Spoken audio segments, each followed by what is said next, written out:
Okay, so in this video I'm going to show you how to voltage drop the starting system.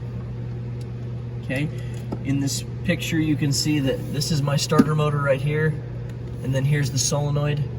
There are 3 wire connections on this solenoid. The first wire connection you can see right here. This is going from the solenoid into the starter motor. And then right here, the battery cable is coming down and hooking into the solenoid.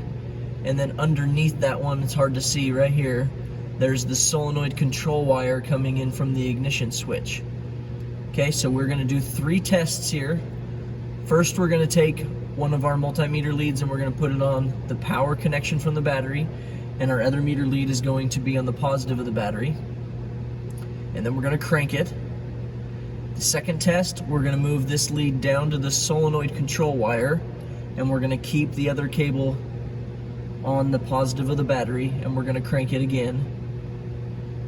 And then our last test, we're gonna touch the metal casing of this, which is ground, and we're gonna move our meter lead over to the negative of the battery, and we're gonna crank it again. Okay, all of these readings while cranking should be really, really close to 0. Less than 0.5 volts is probably acceptable. So let's see what we get.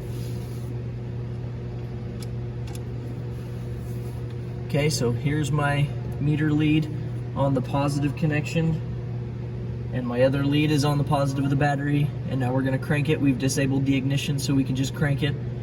Here we go. Okay, so 0.17, that's a good reading. Now we're gonna move this lead and we're gonna touch the solenoid control wire, which is just below that.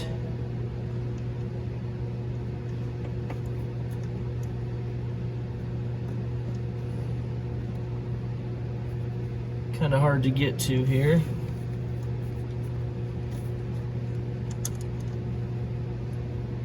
Okay, now the reason we're reading battery voltage when we touch this is because the ignition switch is open right now.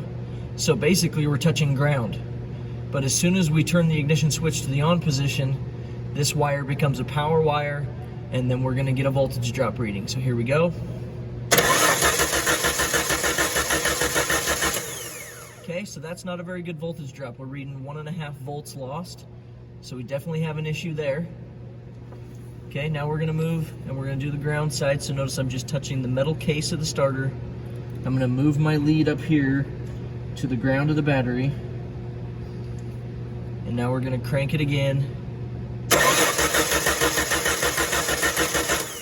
0.25, not terrible. Okay, so interpreting these results, our ground connection's good, our positive connection to the solenoid's good, our solenoid control wire is dropping a little bit, so we want to get our wiring diagram out and trace that voltage drop back until we find the cause.